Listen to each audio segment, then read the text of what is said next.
नमस्कार, मैं हूं नरेंद्र कुमार सिंह और आप देख रहे हैं न्यूज़ प्रेयर। और न्यूज़ प्रेयर के बिजनेस टॉक कार्यक्रम में हम कई लोगों से बात कर रहे हैं आसनसोल के, जो बिजनेस में काफ़ी सफल है। आज हमारे साथ स्वपन चौधरी हैं, जो इलेक्ट्रॉनिक मार्केट में जाना माना नाम है आसनसोल में। तो उनसे हम बातचीत करेंगे और देखेंगे कि उनकी बिजनेस की जर्नी कैसी रही है। दादा, इस कार्यक्रम में आपका स्वागत है। जी नमस्कार। जी नमस्कार। इलेक्ट्रॉनिक बाज़ार आज काफ़ी कंपटीशन वाला हो गया है, लेकिन जब आपने शुरू किया था तो किस तरह शुरू किया था और ये कैसे शुरू हुआ था? देखिए, मैं तो ऐसे नौकरी पेशा आदमी था। आसनसोल में आया था 1985 में नौकरी करने के लिए। फिर बाद में लगा कि नहीं, शायद अपना कुछ कर भी सकते हैं। बिना पूंजी के हमने शुरू किया था और बिल्कुल 100% ऑनेस्टी और इंटीग्रिटी के साथ। आज तक आसनसोल में ऐसा मेरे अगेंस्ट में कोई ऐसा ब्लेम नहीं है कि मैंने एज ए बिजनेसमैन, मैं ऑनेस्ट हूँ बोलना बहुत चैलेंजिंग बात होता है, पर हम अपना मेहनत से, अपना लगन से, बिल्कुल 100% ऑनेस्टी के साथ हमने अपने बिजनेस शुरू किया था 1990 में। और 1996 में मैं रिटेल में आया था और तब से लेके अब तक का जर्नी जो रहा है बिल्कुल सुखद रहा है। और मैं अपने पे भरोसा रखता हूँ, अपना ऑनेस्टी पे भरोसा रखता हूँ। और हमारा बिजनेस का राज ये है कि हम अगर हम अपने आप में ऑनेस्ट भी हैं तो कस्टमर के साथ भी ऑनेस्ट हैं और कंपनियों के साथ भी ऑनेस्ट हैं। तो मेरा एक सवाल है कि जो आपका स्टोर है, उस स्टोर का नाम जो है वो थोड़ा मुझे बताइए, और ये एक ब्रांड कैसे बना आसनसोल में? देखिए, ऐसा है कि मैं आसनसोल में काफ़ी बाद में आया था। इसके बावजूद भी आसनसोल में ऐसे लोग नहीं हैं, जो अच्छे लोग स्पेशली, जो हमको नहीं जानते पर्सनली। क्योंकि ये बिजनेस के सिवाय और भी मेरा एक्टिविटी है, सोशल एक्टिविटी है, जहाँ के द्वारा मैं समाज को सेवा करता हूँ। मैं कई मैं ऑर्गेनाइजेशन में जुड़ा हुआ हूँ और सब में मैं लगन के साथ काम करता हूँ। तो यही मेरा राज है कि लोग मुझे जानते हैं और लोग मुझे पहचानते हैं और लोग मुझ पर भरोसा करते हैं। दादा, ये बताइए कि जो आपका रिको इलेक्ट्रॉनिक्स है, इसका भी आपने दो स्टोर किया हुआ है। एक जो है आसनसोल के दुर्गा मार्केट में और दूसरा भगत सिंह मोड़ के निकट। तो ये जो जर्नी है आपका दो स्टोर करने का, तो यहाँ पर आप जो ब्रांड बेच रहे हैं उसमें सबसे बेहतरीन क्या आपके ब्रांड है, और किस तरह वो आप लोगों को प्रमोट करके उनको देते हैं? देखिए, मैं आपको थोड़ा सुधार दूं कि मेरा 3 स्टोर है। भगत सिंह में एक है और दुर्गा मार्केट में मेरा 2 स्टोर है, जो कि एक है मल्टी प्रोडक्ट जैसे कि भगत सिंह में है, और एक है एक्सक्लूसिवली फॉर वोल्टस। वोल्टस तो जानते हैं कि आज के दिन में हिंदुस्तान का नंबर 1 ब्रांड है एसी का, और मैं वोल्टस का ब्रांड शॉप मेरे पास है। तो देखिए, मेरे पास तो डीलरशिप सब कंपनी का है। आप एसी का बात करिए तो मैं वोल्टस का डीलर हूँ, मैं हिटाची का डीलर हूँ, मैं केरियर का डीलर हूँ, मैं हायर का डीलर हूँ, मैं जितने सारे नाम लीजिए आप, मैं गोदरेज का डीलर हूँ। मैं जितने भी नामी नामी ब्रांड है हिंदुस्तान में जो बिकता है, वो सारा ब्रांड का मैं डीलर हूँ। पर कुछ ब्रांड जो हैं वो काफ़ी अच्छा सपोर्ट देते हैं, जैसे कि ये वोल्टस हमारा काफ़ी दिन से जुड़ा हुआ है रिलेशन। ये आपको पता है टाटा ग्रुप का कंपनी है, और ये कंपनी ये भी मानती है कि honesty is the best policy. तो मेरे से थोड़ा उनका वो जो थिंकिंग मिलता है और मैं उस ब्रांड पे थोड़ा ज़्यादा ध्यान देता हूँ। कैरियर के भी काफ़ी सपोर्ट रहता है। तो ये सारा ब्रांड लेके मेरे पास एक छत के नीचे, मेरे 3 दुकान में एक छत के नीचे आपको सारे ब्रांड मिल जाएंगे अच्छे प्राइस में। और सबसे बड़ी बात है कि ये माल, देखिए, माल बेचना तो उतना डिफ़िकल्ट नहीं है जितना कि बेचने के बाद सर्विस देना। आज के दिन में मैं सर्विस की बात करता हूँ। जब भी कस्टमर कोई प्रॉब्लम आता है, मैं हर रोज़ मैं यही चेक करता हूँ सेल कितना हुआ, मैं बाद में चेक करता हूँ। पहले चेक करता हूँ कि कुछ लोग नाराज़ तो नहीं हमसे, कोई हमको पैसा खर्च करके जो सामान लिए हैं वो लेने के बाद कहीं उनको तकलीफ तो नहीं हो रहा है। And that is my plus point of रिको। दादा, जो कोविड पीरियड रहा 2 साल का, तो उसमें कोई भी ऐसा ब्रांड या फिर कोई भी बिजनेस नहीं रहा जो जिस पर इफेक्ट नहीं पड़ा, है ना? हम आम आदमी भी बहुत प्रभावित हुआ। तो ये जो 2 साल का आपका कोविड पीरियड रहा, इसको किस तरह खासकर इलेक्ट्रॉनिक मार्केट में आप लोगों ने झेला, या इस समस्या को किस तरह से उभर रहे हैं यहाँ पे? जी, अच्छा सवाल आपने किया है। मैं बताऊं, कोविड पीरियड में जब सब लोग घर में सो रहे थे, मुझे लगा कि देखिए उस समय काफ़ी लोग बीमार पड़ रहे थे और काफ़ी लोगों के कस्टमर के घर में बुज़ुर्ग आदमी भी थे जो बीमार पड़ रहे थे। और मुझे लगा कि मुझे कुछ करना चाहिए। तो मैंने जितने हमारे लीडिंग ब्रांड्स हम डील करते हैं, मैंने उनको रिक्वेस्ट किया कि सर्विस को बरकरार रखिए। ठीक है, हाँ ठीक है, तो रिस्क तो था, लोग घर में जाने से डरते थे, उसके बावजूद भी 2 साल तक जब जब भी ये हमारे यहाँ पर ये बंद रहा, क्या कहते हैं उसको, जो कोविड के लिए लॉकडाउन था, लॉकडाउन पीरियड में शायद हम ही एक दुकान थे, रिको इलेक्ट्रॉनिक जो हमारा ब्रांड है, हम एक दुकान थे जो कि घर में जा जा के लोगों को सर्विस दिए थे। और कभी ऐसा भी हुआ कि वो उस दौरान की डॉक्टर ने सजेस्ट किया, प्रिस्क्रिप्शन दिया कि इस पेशेंट को आप एसी में रखिए, तो हम गोडाउन खोल के बिना कुछ सोचे समझे, मैं कानून को तोड़ा या नहीं तोड़ा मुझे नहीं पता, पर मैं इंसानियत के नाते मैंने जितने लोगों को ज़रूरत था, ठीक है, मैंने अपना कॉस्ट प्राइस में मैंने सारा एसी उनको सप्लाई किया था।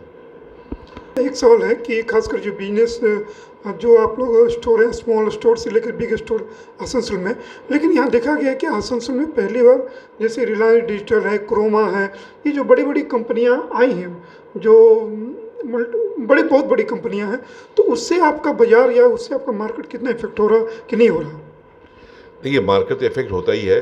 अब होता है कि उनका स्ट्रैटेजी कुछ अलग है, मेरा स्ट्रैटेजी कोई अलग है। देखिए, रिलायंस शोरूम का जो कोई कस्टमर प्रोडक्ट लेने के बाद उनका जो सर्विस का मामला है, वहाँ पर उनका ओनर नहीं होता। रिलायंस एक बिग ग्रुप पूरे दुनिया में छाया हुआ है, उनके ओनर नहीं होते हैं। और हम यहाँ खुद बैठते हैं, मेरा बेटा जो सौमो चौधरी जो बिजनेस संभाल रहा है आजकल, वो दुकान में बैठते हैं और हर एक कस्टमर से इंटरेक्शन होता है। कोई दिक्कत आए, बेचने के लिए तो हमारे सब स्टोर में मैनेजर हैं, वो बेच लेते हैं, लेकिन जब कोई दिक्कत आए तो उस समय में जिस ढंग से हम लोग उसको डील करते हैं कस्टमर को सेटिस्फाई करने के लिए, वो शायद बाकी बड़े दुकानों से नहीं मिलता लोगों को, जहाँ तक हमारा ख्याल है जी। अच्छा, एक और है कि इधर के जो मार्केट कुछ सालों में बदला है कि ऑनलाइन बाजार भी बहुत बढ़ गया है और लोग ऑनलाइन से भी खरीदारी कर रहे हैं, तो इससे कितना इफेक्ट हुआ और इन फ्यूचर में क्या दिखाई दे रहा? देखिए, ऑनलाइन तो बीच में जब लोग नहीं निकल रहे थे, काफ़ी बढ़ गया था ऑनलाइन का सेल। पर अभी हम लोगों ने अपने तरफ से या जितने भी संगठन हैं जो कि हमारे रिटेल एसोसिएशन है, जैसे कि एक CAIT है, कैट बोलते हैं उसको, तो उन्होंने भी काफ़ी इसके लिए गवर्नमेंट को उन्होंने ये नज़रअंदाज किया कि इसमें दिक्कत क्या हो रहा है, हम लोग कितना इन्वेस्टमेंट करके इतना करके तो आज के दिन में देखिए, अब हम लोग दावा के साथ ना 80% टू 90% प्रोडक्ट जो है वो ऑनलाइन में जिस प्राइस में मिलता है, मैं आपको सेम प्राइस में दूंगा, आसनसोल में बैठ के मैं घर में पहुंचा दूंगा, और आप उसको इस्तेमाल करने का 2 दिन बाद भी हमको चेक दिए, कोई फ़र्क नहीं पड़ता। आप तो इलेक्ट्रॉनिक्स के साथ ऑटोमोबाइल सेक्टर में भी सक्रिय हैं, जैसा कि आपने मुझे बताया था कि आपका कटवा में एक TVS का शोरूम है, तो ऑटोमोबाइल सेक्टर में अभी किस तरह की आपकी काम चल रहा है और ये क्या दिखाई दे रहा है इसका ऑटोमोबाइल का? देखिए, हम तो 2 व्हीलर बेचते हैं TVS कंपनी का, तो कटवा से, और मुझे बहुत ज़्यादा उसमें इन्वॉल्वमेंट नहीं होता है, क्योंकि वो ऑनलाइन ही सारा कुछ होता है मेरे, मतलब मैं 2-3 महीने में एक बार जाता हूँ। पर हमको ये लग रहा है कि ऑटोमोबाइल में जो प्रॉब्लम है, एज ए कॉमन मैन मैं जो समझता हूँ कि वो 4 व्हीलर में सप्लाई काफ़ी कम है, डिमांड ज़्यादा है, और 2 व्हीलर में सप्लाई ज़्यादा है और डिमांड उसके मुकाबले कम है। तो वो एक आता है। और कभी कभार ये जो एक सेमीकंडक्टर चिप के लिए जो अभी ऑटोमोबाइल इंडस्ट्री सफ़र कर रही है, तो हम भी कभी कभी सफ़र करते हैं, जो पर्टिकुलर मॉडल चाहिए बेचने के लिए वो मॉडल नहीं मिलता है। तो ऐसे बहुत ज़्यादा प्रॉब्लम नहीं है, और बहुत बड़ा शोरूम में नहीं है, तो ठीक ठाक ही चलता है, कोई प्रॉब्लम नहीं है। देखो, मेरा एक सवाल है कि आसनसोल का एक जो डेवलपमेंट है वो अपनी जगह पर ही है, बहुत कुछ हो रहा, लेकिन बहुत से बिजनेसमैन यहाँ के हैं कि कहना है उनका कि जो होना चाहिए था वो नहीं हो पा रहा, वो इन्वेस्टमेंट नहीं आ रहा बाहर का। तो इन फ्यूचर आपको क्या दिखाई दे रहा है कि आसनसोल एक जो बिजनेस ग्रुप में, एक जो बिजनेस सिटी ग्रुप में डेवलप हुआ था, उसका आगे क्या दिखाई दे रहा है, कहाँ जाएगा ये? देखिए, जहाँ तक आसनसोल का सवाल है, मैं कहता हूँ कि आसनसोल में जो डेवलपमेंट होना चाहिए था, आप आज से 20 साल पहले का दुर्गापुर देख लीजिए और 20 साल पहले का आसनसोल देख लीजिए, जिस ढंग से वहाँ पर डेवलपमेंट दुर्गापुर में हुआ है, ठीक है, वो डेवलपमेंट हुआ नहीं है। जैसे रोड बोलिए या क्लीनलीनेस बोलिए शहर का, हुआ है, बहुत हुआ है, ऐसा नहीं कि नहीं हुआ है, पर जिस रफ्तार से होना चाहिए था वो रफ्तार से नहीं हुआ है। अब जिसमें जहाँ पर आपको ये सारा चीज़ का आपको ये सुविधा नहीं मिलेगा, जैसे ये आपका मेनली रोड कंडीशन, ठीक है, या जो भी हम चूँकि हम चेम्बर ऑफ कॉमर्स के साथ भी जुड़े हुए हैं, मैं फौजबिकी का सक्रिय सदस्य हूँ, तो वहाँ भी मैंने लोगों को देखा जिक्र करते हुए कि ये जो लैंड कन्वर्शन होता है या बहुत सारा जो फॉर्मेलिटी होती है उसको थोड़ा फास्ट होना चाहिए। आज के दिन में देखिए, ये जो हमारे छोटा ट्रेड लाइसेंस की बात कर रहा हूँ, ट्रेड लाइसेंस हमारा लैप्स होता है 31 मार्च को। तो मैं अप्रैल महीना में मैं नहीं किया, मई महीना से मैं लगा हुआ, आज तक मैंने कर नहीं पाया क्योंकि वो ऑनलाइन वाला सिस्टम बंद हो गया।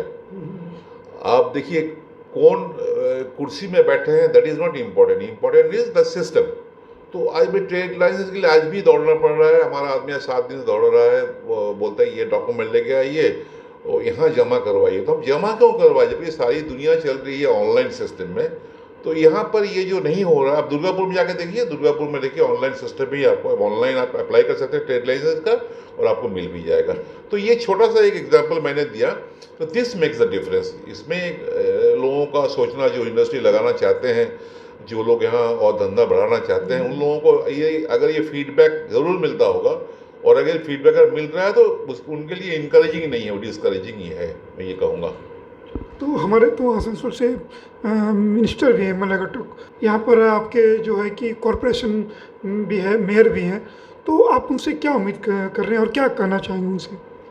जहाँ तक मल्ला घटक जी का सवाल है, वो हमारे काफ़ी करीब है, सबके करीब है। आसनसोल के गार्जियन है वो, उनके आने के बाद तो नेचुरली बहुत सारा तरक्की हुआ है, पर वो उनका अकेले का काम नहीं है। ये सारा जैसे ये एक जिम्मेवारी की बात है। ये आप देखिए, आप जा रहे हैं मोटरसाइकिल देखिएगा, मोटरसाइकिल के पीछे बैठा हुआ आदमी अचानक थूक फेंकेगा बायां तरफ नहीं दाहिना तरफ, रोड के बीच में। ये सिविक सेंस का भी अभाव है। कोई अगर कुछ पार्क भी बना है तो उसका जो रेलिंग है तोड़ के ले जाते हैं। ऐसे बहुत सारा देखिए, अभी ट्रैफिक का बंदोबस्त जो है आसनसोल में काफ़ी अच्छा हो गया है, लेकिन हम कहाँ मानते हैं, हम नहीं मानते हैं। अगर हम सरकार के साथ कोऑपरेशन नहीं करेंगे, अगर हम जो नियम विधि हमारे लिए बनाया गया है सरकार की तरफ से, पुलिस की तरफ से, उसको हम फॉलो नहीं करेंगे, तो इसमें तो सारा चीज़ तो आपको सिखाया नहीं जा सकता है ना। This is the problem in Asansol. पर हाँ, जब मल्ला घटक हैं तो he is a very powerful minister और बड़े अच्छे इंसान भी हैं। मेयर तो अभी आए हैं, उनसे बहुत ज़्यादा इंटरेक्शन हुआ नहीं है।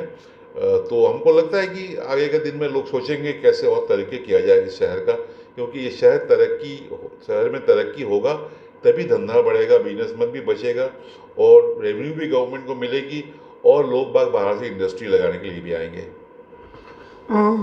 स्वपन जी, आप सामाजिक कार्यों के लिए रोटरी क्लब से भी जुड़े हुए हैं। रोटरी क्लब ऑफ आसनसोल से जुड़े, ग्रेटर से जुड़े थे, और उसके बाद आप गवर्नर भी रहे थे। तो रोटरी क्लब में जब आप गए तो वहाँ रोटरी क्लब के जो कार्य हैं उसमें आप जब बिजी हुए हैं या उससे जुड़े, तो उसने आपके जीवन को किस तरह प्रभावित किया, किस तरह पॉजिटिव सेंस की तरफ ले गया? देखिए, जहाँ तक रोटरी की बात है, रोटरी से मैं जुड़ा हुआ हूँ आज कम से कम 25-26 साल हो गया, और मैं आज से 7 साल 8 साल पहले डिस्ट्रिक्ट गवर्नर बना था। और रोटरी जिस डिस्ट्रिक्ट बोलते हैं हम लोग, ये है 3240 डिस्ट्रिक्ट। ये district Bengal, part of Bengal, Sikkim पूरा और नॉर्थ ईस्टर्न स्टेट्स का, असम, मेघालय, त्रिपुरा, अरुणाचल प्रदेश, सारा वो 7 स्टेट जो है, सारा वो स्टेट्स 9 स्टेट्स लेकर हमारा डिस्ट्रिक्ट है। और रोटरी के ज़रिए मैं पूरा दुनिया घुमा हुआ हूँ। मुझे 2 बार अमेरिका जाने का मौका मिला था। एक बार मेरी ट्रेनिंग हुई थी अमेरिका में जब मैं गवर्नर बनने वाला ही था। तो वैसे मैंने काफ़ी लोगों से मिला है। आज के दिन में मैं तो पॉलिटिकल आदमी नहीं हूँ और ना तो मैं बहुत बड़ा इंडस्ट्रियलिस्ट हूँ, पर आज के दिन में आसनसोल में बैठ के अगर किसी को कहीं भी हिंदुस्तान में कहीं भी किसी को ज़रूरत पड़े, किसी को खून चाहिए, किसी को हॉस्पिटल में एडमिशन चाहिए, किसी का कुछ भी, कोई भी तरह का मदद, रोटरी के ज़रिए मैं 5 मिनट में कर सकता हूँ, मैं करता हूँ, मैं हर रोज़ करता हूँ। सपन चौधरी जी, जैसे कि हमने बातचीत की और जो जाना कि वो आसनसोल में एक रिनाउंड और सक्सेसफुल बिजनेसमैन है, तो हमें ये थोड़ा सा उनसे पूछ लेते हैं कि ज़रा हमको ये बताइए कि जो लोग यूथ अभी काम कर रहे हैं बिजनेस में या फिर आना चाहते हैं आसनसोल में, उनको आप क्या संदेश देना चाहें, कैसे वो अपने जीवन में लाइफ में पॉजिटिविटी लाएं और इसके अलावा वो अपने बिजनेस में सक्सेस करें। देखिए, मैं दूसरे की बात करने से पहले मैं सबसे पहले बताऊं कि मेरा बेटा ही आजकल बिजनेस में काफ़ी, उसका कंट्रीब्यूशन बिजनेस में 70% उसी कंट्रीब्यूशन होता है। तो जब उनसे बात होती है, मैं देखता रहता हूँ, मैं वॉच करता हूँ कि आज के दिन में देखिए बड़ा हाईटेक बिजनेस का जो आया, जो सिस्टम है काम करने का, बड़ा हाईटेक हो गया है। और मैं आज भी इतना सीनियर होने के बावजूद भी मैंने एक 25 साल का लड़का या लड़की जो जितने उनके पास जितनी नॉलेज है इसके बारे में, हाईटेक कंप्यूटराइज सिस्टम के बारे में, और उतना मेरा भी है, मैं उससे कम नहीं है। पर उनका जो सोचना है वो थोड़ा ज़्यादा पॉजिटिव है, मेरे को लग रहा है। वो जब भी कुछ भी काम करते हैं तो एक बार वो बहुत डीपली सोचते हैं, और उनका काम करने का जो तरीका जो होता है वो थोड़ा हम लोगों से अलग होता है, क्योंकि उन लोगों में कुछ नया जोश है, नया कुछ करने का एक उन लोगों में इनकरेजमेंट होता है। तो उनके लिए ये बहुत ही आसान है, जो मेरे लिए डिफ़िकल्ट होता है ये हाईटेक वाला बात मैंने किया। और दूसरी बात, मैं हमेशा मेरे बेटा को बोलता हूँ कि आप चाहे कुछ भी टेक्नोलॉजी अपनाइए, पर मेरे पास जो टेक्नोलॉजी है, the honesty is the best policy. क्योंकि मैं आज तक किसी से झूठ बोलना, किसी को धोखा देना, गलत काम करना बिजनेस में, ये सब मैंने कभी किया नहीं है।